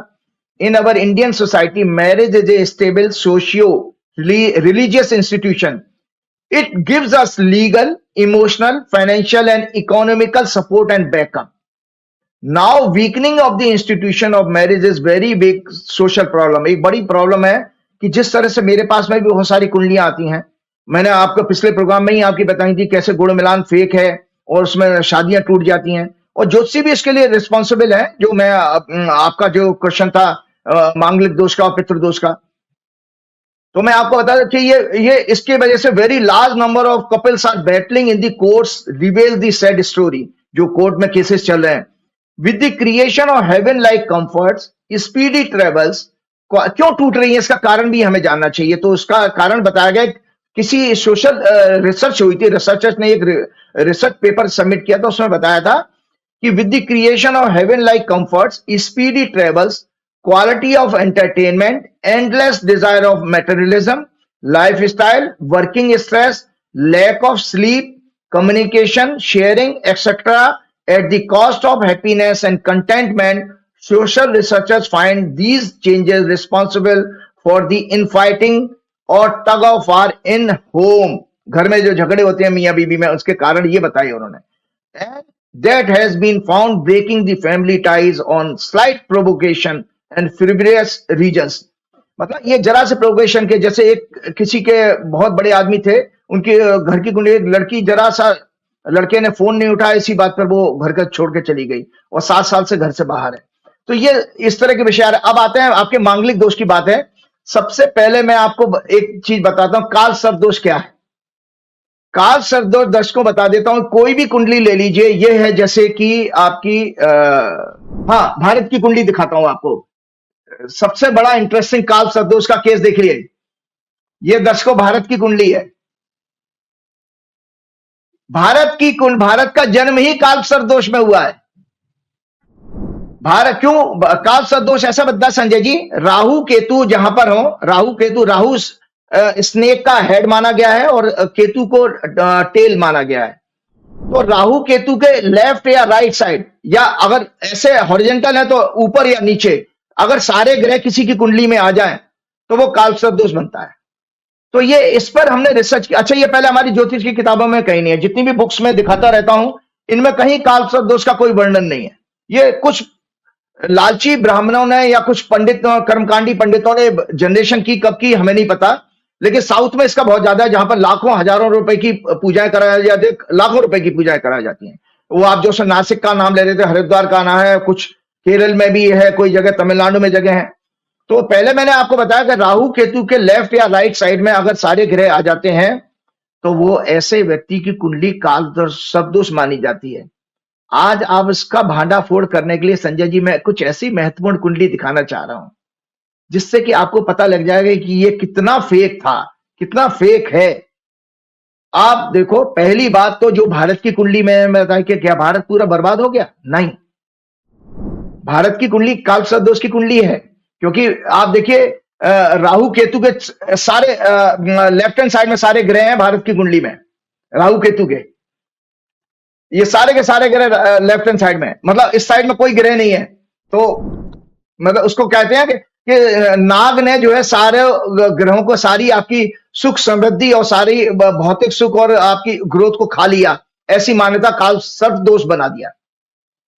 तो भारत ने क्या पाया? हमारा इंडिपेंडेंट इंडिया का chart, these astrologer said that India will suffer after partition. इन्हीं जोशी ने कहा था कि पार्टीशन होने के बाद इंडिया बहुत सफर करेगा।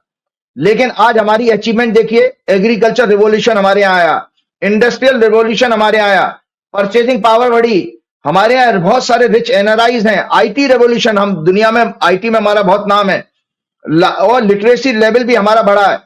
तो ये, और आपको पता है 1947 से पहले एवरेज आयु हमारे यहाँ बहुत कम थी, और आज हमारे यहाँ एवरेज आयु हमारी 65 साल करीब हो गई है लाइफ की। तो ये इंडिकेट करता है कि भाई ये काल सदोष भारत के तो लागू नहीं होता। अब आते हैं साहब, जवाहरलाल नेहरू की कुंडली दिखाता हूं। ये जवाहरलाल नेहरू जी की कुंडली में भी काल सदोष है, मतलब राहु केतु के उसमें यह कहा गया कि काल सदोष में या तो सारे ग्रह लेफ्ट या राइट में आ जाए, या अगर राहु केतु के साथ भी कोई ग्रह बैठा तो वो भी काल सदोष ही माना जाएगा। तो नेहरू जी की कुंडली में भी है। अब नेहरू जी की कुंडली की कहानी सुन लीजिए। नेहरू जी, आप सोचिए, जब पैदा हुए उनसे पहले उनके पिताजी बिल्कुल फटे हाल थे। नेहरू जी के पैदा होने के बाद ही उनके जीवन में सारा बहार आई है, और जवाहरलाल नेहरू के बाद ही आई है बहार उनके घर में। अब एक कुंडली और मैं दिखाता हूं आपको, मार्गरेट थैचर की। ये मार्गरेट थैचर की कुंडली है। ये इंग्लैंड की प्राइम मिनिस्टर नहीं 2 साल। संजय जी, इनका जन्म मार्गरेट थैचर का 13 अक्टूबर 1925 का हुआ, मंगलवार के दिन 8:59 पर, और इनका तुला लगन है। आप देखिए, she was a daughter of grocer, एक पंसारी की बेटी थी वो मार्गरेट थैचर। उनकी एजुकेशन शुक्र की दशा में होती है, उनको जॉब भी उसी में मिलता है। उनकी मून की, चंद्रमा की दशा में वो पॉलिटिक्स में आती हैं। And it was in the mahadasha of Rahu. मैं आज दर्शकों आपको बता रहा हूं कि राहु की महादशा, जैसे राहु और केतु से काल सदोष बनता है, उस दशा में वो प्रधानमंत्री बनी है। और नेहरू जी भी प्रधानमंत्री बने हैं, उससे पहले बन गए थे, लेकिन राहु की महादशा में नेहरू जी प्रधानमंत्री लगातार रहे 64 तक। और ये लिखा, it was in the mahadasha of Rahu she became the PM for 2 successive terms and achieved all her aims of privatisation with iron hand and earned the nickname of iron lady. उनको आयरन लेडी का खिताब मिला था। In Rahu Dasha, she created a record in 20th century for holding the office of PM of England for 2 longest term. It was only after the ending of Mahadasha of Rahu, she lost her position in the Conservative Party and had to quit as PM. मतलब जब राहु की महादशा खत्म हो गई है, उसके बाद ही तो वो पीएम पद से हटी हैं। तो दर्शकों आप देखो, जिस राहु केतु से आप काल सदोष है ना, उसमें तो ये तरक्की कर रहे हैं। नेहरू जी ने भी तरक्की की और इन्होंने भी तरक्की। आज एक केस और बड़ा बढ़िया लेकर के आया हूं मैंने नाम मिटाने की कोशिश की, लेकिन दर्शक समझ जाएंगे फिर। ये एक कुंडली, एक बड़े हाई प्रोफाइल कुंडली और मैं दिखा रहा हूं। इस कुंडली में भी राहु केतु के सारे एक तरफ है, सारे के सारे ग्रह। ये राहु केतु के सारे इनके राइट हैंड साइड में आ रहे हैं ग्रह। इंडिया के चार्ट में लेफ्ट में है, इनके राइट में सारे ग्रह। देख लें दर्शक, ये है 19 फरवरी 1960 की जन्म है। ये आईएएस अफसर हैं और भारत सरकार के फाइनेंस सेक्रेटरी और मुख्य चुनाव आयुक्त होकर के रिटायर हुए हैं। ये अभी हाल ही में चीफ इलेक्शन कमिश्नर और भारत सरकार के फाइनेंस सेक्रेटरी और बैंकिंग सेक्रेटरी। तो भैया इनको भी काल सदोष ने तंग नहीं किया। ये तो आप सोचिए, मैंने ब्यूरोक्रेट्स के जब मैं सुनता था कि किसी ब्यूरोक्रेट का कॉन्स्टिट्यूशनल पोजीशन पर हेड बन के जाना बहुत बड़ा सम्मान है, बहुत बड़ी अचीवमेंट है। भाई आप देखिए, सुप्रीम कोर्ट के चीफ जस्टिस, इलेक्शन कमिश्नर, प्रधानमंत्री और राष्ट्रपति, ये आपके सबसे ज्यादा महत्वपूर्ण कॉन्स्टिट्यूशनल पोजीशन होती हैं। उस पोजीशन तक ये बंदा वहां पर गया तो उसको काल सदोष से तंग नहीं किया था। अब एक और फ्रॉड है जो आपको लोगों के लिए, जो आपका विषय भी था, कि उसके बाद हम आपका प्रोग्राम समाप्त करना चाहेंगे, कि मंगल दोष क्या है। देखिए मंगल की पोजीशन, मंगल दरअसल क्या है ना, उत्तेजना, क्रोध, एक्सीडेंट, फायर, है ना, और सर्जरी इसका कारक है, इसलिए थोड़ा उसको खराब माना गया, क्योंकि ये भाई अगर जहां पर इसकी दृष्टि जाएगी तो इस तरह के ग्रहों की संभावना बनी रहती है। लेकिन क्या इसकी वजह से विवाह तोड़ देने चाहिए? देखिए, आप बताता हूं, ये जो प्रिंसिपल हमारे ज्योतिष की किताबों में कहे गए हैं कि 12वां जो लगन का है, जैसे आपकी कुंडली, इनकी नेहरू जी की, अभी मैं एक कुंडली लेता हूं, संजय गांधी की कुंडली, ये संजय गांधी की कुंडली है, संजय जी, संजय गांधी की कुंडली है, तो और ये मेनका गांधी की कुंडली है, तो दोनों ही मांगलिक थे। तो इनके मैं बताता हूं कि ये पहला घर जो होता है हमारा फर्स्ट हाउस होता है, यहां मैंने दिखा रखा है, ये पहला घर, 12वां घर, दूसरा घर, और चौथा घर, 7वां घर, 8वां घर। मंगल की पोजीशन अगर 12वें घर में, आपके ऑफिस में भी कोई पूछ रहा था तो उनको भी मैं समझा दूं, तो मांगलिक दोषों के सब लोगों के, लड़कियों को खुश हो जाना चाहिए। 12वें घर में अगर मंगल है तो उसकी 8वीं दृष्टि 7वें घर पे पड़ेगी, विवाह का स्थान 7वां होता है। लगन में है मंगल तो 7वें स्थान पर पड़ेगी दृष्टि, विवाह का होता है। चौथे घर में अगर मंगल है, उसकी भी चौथी दृष्टि 7वें भाव पर आएगी, तो मांगलिक दोष हो गया। 7वें घर में मौजूद है तो मांगलिक दोष, और 8वें घर में, चूंकि 8वां घर आयु का होता है, तो मंगल को अच्छा नहीं माना जाता, दुर्घटना का कारक है, तो इसलिए 8वें घर से को भी माना गया मांगलिक दोष के लिए। अगर किसी की कुंडली में अगर इनमें मंगल बैठा है, प्लेस्ड है, तो ऐसे लोगों की जो है क्या नाम, मांगलिक दोष की कुंडली मानी जाती है, जिसको कि लोगों ने भय के कारण बैठा रखा है, उसको कोई माइका लाल नहीं बदल सकता। आपको बताऊं, भारत की कुंडली जो मैंने दिखाई थी आप लोगों को, तो दर्शकों आपको बता दूं, भारत की कुंडली मांगलिक कुंडली है, भारत मांगलिक भी है। दक्षिण भारत के कुछ ज्योतिषियों ने कहा कि नहीं, सेकंड हाउस में मंगल है तो वो उसको भी हम मांगलिक दोष में आनेंगे। तो आपका मांगलिक दोष के लिए इससे कुंडली में क्या नुकसान हो सकता है, ये मैं बता। संजय गांधी की और मेनका गांधी की आपको पता है 13 गुण मिले थे, लेकिन इनका मंगल 8वें भाव में था और इनकी ट्रेजेडी हुई। आपके अरविंद केजरीवाल की कुंडली भी मांगलिक है, अरविंद केजरीवाल भी 12वें घर में मंगल है, मांगलिक है, लेकिन इनकी विवाह तो चल रहा है।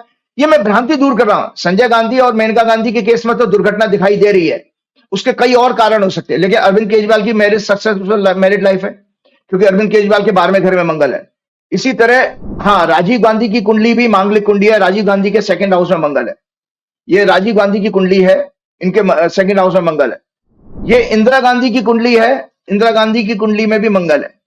तो शास्त्र के प्रिंसिपल ये कहते हैं कि अगर मांगलिक दोष है तो उसमें दुर्घटना की संभावना ज्यादा रहती है, इसके कारण इतना ही चीजें, लेकिन वो आपके हाथ में नहीं है। लेकिन विवाह जो चलता है वो 7वें घाव की स्ट्रेंथ के ऊपर चलता है, जो कि विवाह का स्थान है। तो एक जल्दी से मैं एक चीज बताता हूं कि आजकल के बच्चे जो है ना, वो लव को कुछ अलग समझ बैठे हैं। जैसे वो इलाहाबादिया का जो केस हुआ था ना, काश वो इलाहाबाद में अगर कुंभ में नहा के आ जाता तो शायद उस तरह की भाषा नहीं इस्तेमाल करता वो इलाहाबादिया जो है, उसको किसी ने सजेस्ट ही नहीं किया बेचारे को। तो मैं आपको बताता हूं कि आज की जो यूथ है, देखिए मिस्टेक कहां हो रही है, हम लव का मीनिंग भूल गए। इसके बाद आपका प्रोग्राम मैं समाप्त करूंगा। लव का मीनिंग बच्चों, आज के यूथ को मैंने आप लोगों के लिए विशेष रूप से ये पढ़ के तैयार किया था कुछ पॉइंट्स। जब हम देखिए आज की युवा पीढ़ी को लव का मीनिंग जानना चाहिए। लव और रोमांस में फर्क होता है संजय जी। रोमांस माइंड करता है, माइंड जो करता है वो रोमांस करता है, और लव आपका हृदय से होता है। जब हम किसी से प्यार करते हैं तो वी फील हैप्पी। ये एक प्रकार की ड्रग है, जैसे ड्रग होती है, ये हमारे शरीर के अंदर के हार्मोन्स को भी ड्रग कर देती है। ये एक बायोलॉजिकल ड्रग है। जो आपका जो रोमांस जो है बेसिकली वो बायोलॉजिकल ड्रग है। So ordinary the love is just a drug. Sex look like beautiful because of love, but when we are drugged, नशे में अगर जब हम होते हैं, we are not aware of what is happening. When we are drugged we never look at ourselves. हम अपने सच्चे स्वरूप को भी नहीं पहचान पाते हैं। तो आपकी जानकारी के ये भी बता देता हूं कि देखिए ये एक biological drug, sex is natural biological hormonal drug which is required to reproduce. जब ये बायोलॉजिकल लव किसी को होता है, ही वॉक्स डिफरेंटली, वो खोया खोया रहने लगता है और अपने वर्तमान स्वरूप को भूलकर lives in the imagination all the times and does not live in reality. इसका अर्थ यह है कि इस ड्रग ने उसे अननोइंगली पूरी तरह से प्रभावित कर दिया। रिमेंबर, जिंदगी का सिद्धांत है, no drug can last forever. तो आज का जो रोमांस फेल हो रहा है ना, ये ड्रग जो है ना, जैसे कोई ड्रग का असर ज्यादा लंबे समय तक नहीं रहता, इसका भी है। By the time honeymoon is over, when the love is gone, we start facing reality, और तब जीवन में ट्रबल शुरू होती है, क्योंकि ड्रग अवस्था में जो हम प्रॉमिस करते हैं उस समय हम कॉन्शियस नहीं होते, इसलिए अनकॉन्शियस की स्टेज में किया गया रोमांस बेसिकली फेल हो जाता है। जो कॉन्शियसनेस के साथ में रोमांस किया जाता है, जिसको हम हृदय से लव कहते हैं, उसकी कंडीशन होती है, बस उसी से दर्शकों के लिए पांचवा घर हमारी जो दर्शकों ज्योतिष की कुंडली में भक्ति का होता है, पांचवा घर ही रोमांस का होता है, सातवां घर विवाह का है। कॉन्शियसनेसली किया गया लव एटर्नल होता है, जबकि अनकॉन्शियस अवस्था में किया गया लव मोमेंटरी होता है। कॉन्शियसनेस के साथ किए गए लव में we don't fall in love. Consciousness के साथ जब हम लव करते थे, we don't fall, rather we rise in love, और ये लव इटसेल्फ एक इंटीग्रेटिंग फोर्स बन जाता है, नॉट डिसइंटीग्रेटिंग, बांटने वाला नहीं होता बल्कि जोड़ने वाला होता है। ये लव एक अवेयरनेस है, और हम रिलेशनशिप में मोर एंड मोर अवेयर होते चले जाते हैं। इस लव में पॉजेसिवनेस और एक्सपेक्टेशन कम होने लगती है। We care for each other, we don't use other, we care and share, we liberate the other, and through the others liberation we liberate ourselves. हम लोग एक अल्टीमेटली जर्नी के दो पार्टनर बन जाते हैं। इसमें हम every pain, anguish, suffering, bliss, moment of silence सभी कुछ शेयर करते हैं। कौन से लव में? जो कॉन्शियसनेस के साथ किया जाता है। तो आपको दर्शकों बता देता हूं कि जो आपके 4 फेरे होते हैं, अग्नि साक्षी देवता होता है, उस विवाह के जरिए जो लव आपका बनता है वो आपका एटर्नल लव है। जब आप उसके महत्व को समझेंगे, उन 4 फेरों के महत्व को समझेंगे, उस आध्यात्मिक शक्ति को की अनुभूति को समझेंगे, तब आप उस कॉन्शियस लव को अचीव कर सकते हो, और उसी से आपके जीवन का अल्टीमेट उद्देश्य, वो मोक्ष वाला जिसमें लड़का आगे चलता है, वो पूरा होता है। तो और अब इसी के साथ हनुमान जी की प्रार्थना करते हैं। एक सेकंड, जन्म पत्री में ऐसा कौन सा ग्रह होता है जिससे पता चलता है कि इसकी लव मैरिज होगी? हाँ, बहुत अच्छी बात, बहुत बढ़िया। बहुत आज आपको एक बहुत अच्छी कुंडली दिखाई देता हूँ ना। आपने ये क्या है, ये रहा कि मैं ये है मेनका गांधी की कुंडली। दुनिया, आपको सबको लोगों को पता है मेनका गांधी की लव मैरिज हुई थी। मेनका गांधी की लव मैरिज 5वें घर में शनि बैठा है। मेनका गांधी की कर्क लगन की कुंडली है। कर्क लगन में 7वें भाव में शनि है। तो शनि 7वें घर का स्वामी होकर 5वें घर रोमांस में बैठा है, लव मैरिज का कॉम्बिनेशन है। तो जिसकी हॉरोस्कोप में, एक बार बताइए, आपकी भी तो लव मैरिज हुई थी? जी हाँ, बिल्कुल। मैं वही मैं बता रहा हूं। तो मेनका गांधी की कुंडली में 5 और 7 का कनेक्शन होने के कारण लव मैरिज हुई है। और ये दर्शकों, ये भारत की कुंडली है। तो जो भारत की कुंडली है वो मेरी कुंडली है। मेरी भी टॉरस लगन की कुंडली है। तो टॉरस में 7वें घर में वृश्चिक राशि आती है, उसका स्वामी मंगल है। मेरे आज जन्म का मंगल 5वें घर में रोमांस में बैठा है, जैसे मेनका गांधी का है। तो मेरा भी 7वें घर का स्वामी 5वें घर में चला गया। इसीलिए मेरा भी विवाह जो है, मैं ब्राह्मण यूपी का और मेरी शादी पंजाबीज में हुई है। तो मेरी लव मैरिज इसी के कारण हुई। और मजे की बात यह थी कि जब हमने ज्योतिष में 2 साल का आचार का कोर्स किया संजय जी, तो उस समय पहला टॉपिक हम लोगों को लव मैरिज का ही रिसर्च का मिला था। तो के.एन. राव सर, हाँ, सबसे जूनियर बैच का रिसर्च का लेक्चर के.एन. राव जी लिया करते थे। तो उन्होंने जैसे वो क्लास में आए फर्स्ट डे, तो उन्होंने आते ही से पूछा कि आपकी क्लास में किस किसने लव मैरिज करी है, हाथ खड़े करो। तो हम आगे की तरफ बैठे, तो हमने भी हाथ खड़ा कर दिया। तो सबसे पहले राव साहब ने मुझे बुलाया, आइए अपनी हॉरोस्कोप ब्लैक बोर्ड पे लगाइए। तो वहां पर ब्लैक बोर्ड पे मैंने अपनी हॉरोस्कोप लगाई। तब उन्होंने कहा, देखिए आपकी कुंडली में रोमांस के घर में आपका विवाह के घर का स्वामी बैठा हुआ है। जी, मैंने कहा जी बैठा हुआ है। तो बोले इसीलिए आपने लव मैरिज की, आपको जवाब मिल गया? मैंने कहा हाँ जी मिल गया। तो लव रोमांस का 5वां घर होता है, 7वां घर यूनियन का होता है। और दर्शकों, एक जानकारी के लिए बता देता हूं, 7वां घर कॉन्ट्रैक्ट का होता है, 7वां घर समझौते का होता है। इसलिए जीवन में एक फिलॉसफिकल होकर समझिए कि विवाह अपने आप में एक कंप्रोमाइज है। और कंप्रोमाइज हमेशा, और कॉन्ट्रैक्ट और कंप्रोमाइज वही चल पाते हैं जिसमें एक पक्ष झुकने की ताकत रखता हो। अगर दोनों तनातनी में रहेंगे तो फिर वो ब्रेकअप होगा ही होगा। इसीलिए विवाह, ये बताइए कि भारत में प्रेम को बड़ा महत्व दिया गया है। ढाई आखर प्रेम का पढ़े सो पंडित होए। और हमारे यहाँ कृष्ण भगवान का विवाह रुक्मिणी से हुआ, लेकिन मंदिरों में हमेशा कृष्ण भगवान राधा के साथ दिखाई देते हैं। मैंने कोई मंदिर नहीं देखा कृष्ण जहाँ पे रुक्मिणी के साथ दिखाई देते हो। तो क्या भारत में प्रेम को सबसे ज़्यादा महत्व दिया गया है? पहला सवाल। इसका जवाब दीजिए, जी फिर दूसरा सवाल पूछूँगा आपसे। जी, प्रेम को देखिए, प्रेम का अर्थ जो मैंने कहा, हमारे यहाँ वो जिस प्रेम की बात कही वो कॉन्शियसनेस के साथ प्रेम की बात की है, कि जिसमें हम देने की भावना ज्यादा रखते हैं, मतलब उसमें हमारी एक्सपेक्टेशन पॉजिटिव नहीं होती है। जो देखिए, गोपियों की एक्सपेक्टेशन रही होगी, नहीं, उनको तो प्रेम, विशुद्ध प्रेम था, उनको ये नहीं एक्सपेक्टेशन थी उनकी। राधा की भी एक्सपेक्टेशन ये नहीं थी कि कृष्ण मुझे पति के रूप में मिल जाए, लेकिन वो विशुद्ध प्रेम था। जब कृष्ण चले भी गए तो राधा विचलित नहीं हुई है, उन्होंने दूसरी शादी कर ली तो विचलित नहीं हुए। तो जिस प्रेम में सेक्रीफाइस होता है, जिस प्रेम में ह्यूमिलिटी होती है, जिस प्रेम में एक दूसरे की शेयरिंग होती है, हम एक दूसरे के दुख सुख को बांटने शेयरिंग वाले होते हैं, कॉन्शियसनेस, मतलब जिसमें खुले दिमाग से चेतन अवस्था में जो किया जाता है वो प्रेम, उस प्रेम की हमारे शास्त्रों में बात की गई है।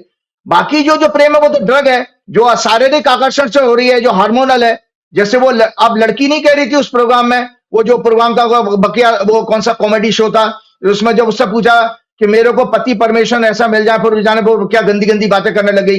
तो उसको कोई पति परमेश्वर मिलेगा, उसको तो वो इलाहाबादिया जैसा ही मिलेगा। तो उसको पति परमेश्वर का मतलब ही नहीं समझा उसमें।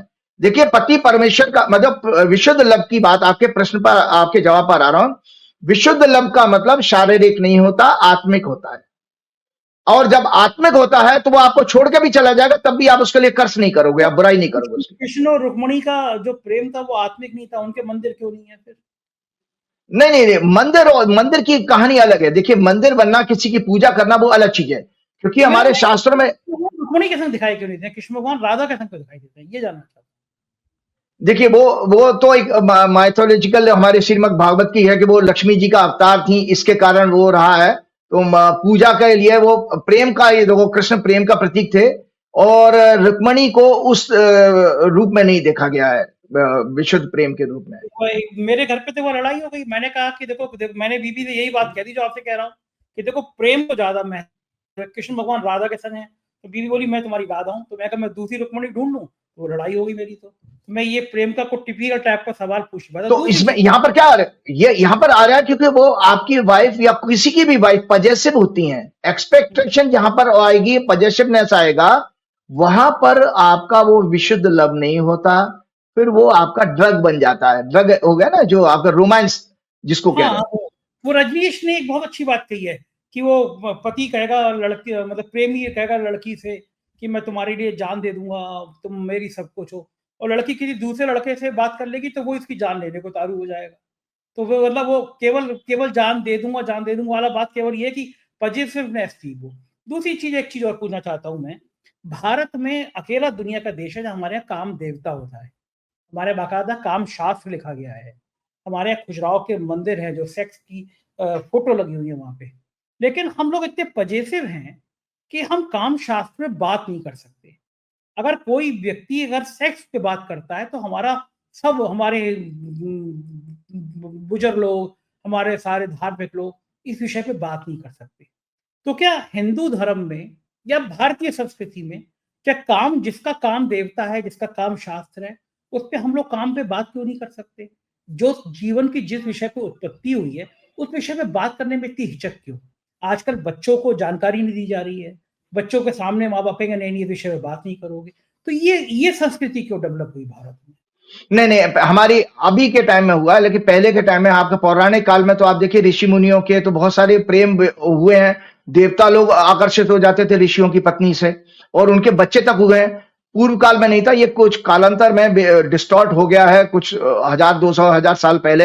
अदरवाइज नहीं था, वहां पर पहले नहीं था। और जो आप काम की बात कर रहे हैं, उसमें काम के वाइडर मीनिंग है। काम का अर्थ केवल वहां पर केवल सेक्स नहीं है। काम का अर्थ है बेसिकली उसको भोगना भी है, हैप्पीली उसको एंजॉय करना भी है। इसलिए धर्म, अर्थ, काम, मोक्ष, 4 पुरुषार्थ आपके हैं ना। तो काम शब्द वहां पर डिजायर के लिए भी आएगा, महत्वाकांक्षा। आप बड़े पैसे वाले बने, बड़े कंपनी के सीईओ बने, बहुत बड़े बिजनेसमैन बने, उद्योगपति बने, या बहुत बड़े फिल्म स्टार बन जाए, ये काम की कैटेगरी में आता है, या बहुत बड़े स्पोर्ट्समैन बन जाए, जो इच्छा शक्ति है वो काम है आपका। तो यहां पर हम लोगों ने क्या किया, काम को केवल और केवल सेक्स से जोड़ के रखा हुआ, वो ना, क्योंकि आपको मजे की बात बता दूं, जिस कुंडली की मैं बात कर रहा हूं, देखिए उसी से आप समझिए, ज्योतिष इससे बहुत अच्छा आपको आंसर दे रही है। सातवां घर व्यापार का भी है, देखिए सातवां घर समझौते का भी है, सातवां घर कंप्रोमाइज का भी है, सातवां घर आपका, आपको पता है ज्योतिष में जो हमारा सेक्सुअल इंटरेक्शन है वो सातवें घर से देखा जाता है। अगर किसी का सातवां घर अगर खराब होता है तो इसका मतलब उनके बीच में, मियां बीबी के बीच में अच्छे फिजिकल रिलेशन नहीं होंगे। तो ये, और वहां पर तो उसी हाउस से बिजनेस भी आ रहा है, तो इसका मतलब वो बिजनेस करना, प्रोफेशनल आपको अपनी नौकरी की चाकरी करना, पैसे कमाना, अर्थ को कमाना, अर्थ को भोगना, ये भी काम है। केवल काम यह है, केवल एक पॉइंट पे हम अटक गए, वो वाला काम नहीं है, वो एक छोटा सा पार्ट है उसका। तो इसीलिए वो ये कहा कि जब हम इस काम को कॉन्शियसली करते हैं, चेतन होकर के करते हैं, तो उसमें हमारे अंदर गिविंग आ जाती है, एक्सपेक्टेशन और पॉजिटिवनेस। किसी भी रिलेशनशिप के लिए हम जब एक होलिस्टिक कोर्स कर रहे थे, तो तब का हमको एक फॉर्मूला पता था, उसमें एक आ गया कि 2 सबसे बड़े जहर माने गए हैं किसी रिलेशनशिप के लिए, एक्सपेक्टेशन एंड पॉजिटिवनेस। ये किसी भी रिश्ते को जहर घोल सकते हैं। तो आप देखिए कि अगर वो ना कि उसको कैसे डेवलप किया, तो उसके लिए आपको आध्यात्मिक होना पड़ेगा, कि जब आप आत्मिक आपके अंदर लव आता है, तो आप कुछ चीजों को इग्नोर करना सीख जाते हो, जहां पर और आप दूसरे को, एक बहुत दर्शकों आपको एक बहुत छोटा सा उदाहरण देता हूं, उसके बाद आगे मैं प्रोग्राम खत्म करता हूं। बड़ा आज मुझे याद आ गया आप ही के विषय से। दर्शकों, बहुत साल पुरानी बात है, एक लड़का मुझे करीब मिला था, आईटी प्रोफेशनल था। तो उससे वो मेरे पास एक दिन आया और मेरे से बात करता रहता था, और अभी भी दिल्ली का ही था वो, नाम वाम मैं नहीं बताना चाहूंगा। वो एक दिन हस्बैंड वाइफ मेरे घर आए, संजय जी हस्बैंड वाइफ दोनों आए, यंग कपल थे, 4 साल हो गए थे मैरिज को, लेकिन उनके बच्चा नहीं हुआ था। और जब वो मेरे पास आया तो उसने कहा कि आज राजीव जी, मैं आज आपसे मिलके ट्रेन के नीचे कटना चाहता हूं। आपके प्रश्न का जवाब भी है इसमें। तो ट्रेन के नीचे कटना चाहता हूं। तो मैंने कहा, मैं कुछ सेकंड के लिए तो मैं एकदम शॉक हो गया। मैंने कहा यार, किसी जोशी के पास ऐसे कोई प्रश्न लेके आ जाएगा कि मैं आपसे मिलके आपका आशीर्वाद लेके मरना जा रहा हूं। तो मैंने कहा हुआ क्या? तो उसने बताया कि मेरी पत्नी जहां नौकरी करती थी, वहां उसके बॉस के साथ रिलेशन हो गए, बच्चा नहीं हुआ 4 साल से, और रिलेशन हो गए, और उसको मैंने रंगे हाथों पकड़ लिया है। तो यहां पर आ गया ना विषय, एक्सपेक्टेशन पॉजिटिवनेस, वो पॉजिटिव हो रहा था। तो और पत्नी उसकी वहां सामने बैठी है, वो बेचारी सर नीचे करके बैठी हुई है, यंग कपल था। तो मैंने कुछ क्षण के लिए मैं घबराया, फिर मैंने अपने आप को संभाला, और जानते मैंने क्या काउंसिल किया? और जब मैंने अपने गुरुओं को बताया था, तो मेरे गुरुजी ने मुझसे कहा था कि आप एस्ट्रोलॉजी की मैगजीन में ये आर्टिकल लिख के दीजिए, यही ज्योतिषी का रोल है समाज में, बनते हुए चीजों को, मतलब बिगड़ते हुए चीजों को बचाना, इससे बड़ी काउंसलिंग नहीं हो सकती। तो मैंने क्या बताया? मैंने कहा देख भाई, तेरी हॉरोस्कोप में विवाह में किसी तरह के संकट का योग है, और तू इस बीबी को छोड़ दे, तू 5 बीबियां और लेके आएगा, तेरे को योग, तो ये कुंडली तेरी बदलने वाली नहीं, यही रहने वाला है, तू माफ कर दे इसको।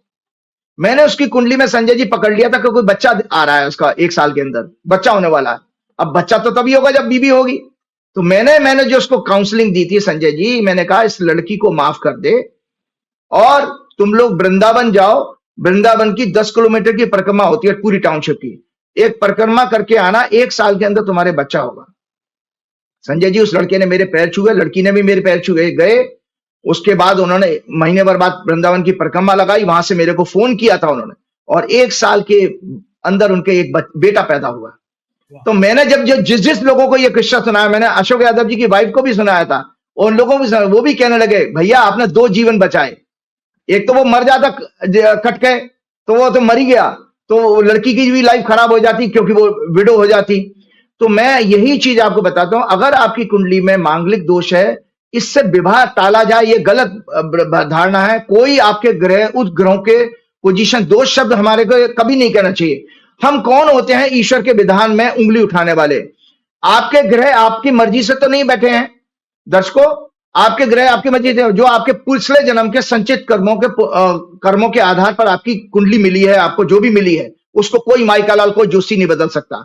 उसी कुंडली के दायरे में आपको जीवन का अगर मार्गदर्शन जो करता है वो सच्चा ज्योतिषी, सच्चा गुरु और सच्चा मार्गदर्शक हो आपके लिए हो सकता है। इसके साथ चलते-चलते मैं प्रार्थना करके हनुमान जी की, और ये देखिए ये विवेक बुद्धि कहाँ से आई है, सब हनुमान जी की भक्ति के कारण मेरे पास आई है कि आज उस चीज को मैं विजुलाइज, मैंने आपको दिखा जब मैं धर्म कर्म की बातों पे भी बात करूं तो बहुत अच्छा चिंतन हो गया है, ये केवल हनुमान जी की भक्ति के कारण। श्री गुरु चरण सरोज रज निज मन मुकुर सुधार, वर्ण रघुवर विमल जसु जो दायक फलचार, बुद्धिहीन तनु जान के सुमरो पवन कुमार, बल बुद्धि विद्या देव मऊ हरऊ कलेश विकार। जय श्री राम, जय हनुमान। देखो दर्शकों, आपको ये पता लग गया कि मांगलिक दोष में अगर राजीव गांधी और संजय गांधी का केस है तो अरविंद केजरीवाल की मैरिज चल रही है, तो इसलिए मांगलिक दोष हर जगह खराब नहीं हो सकता। इसलिए आप निश्चिंत होकर के अपने आप को अच्छा कोई ज्योतिषी के जरिए आप अपने बच्चों का भविष्य देखिए। जय श्री राम, जय हनुमान। तो ये थे राजीव नारायण जी, और मुझको यकीन है ये बातचीत आपको पसंद आई होगी। आपकी प्यार भरी राय का मुझे इंतजार रहेगा, जरूर बताइएगा। शुक्रिया, थैंक यू।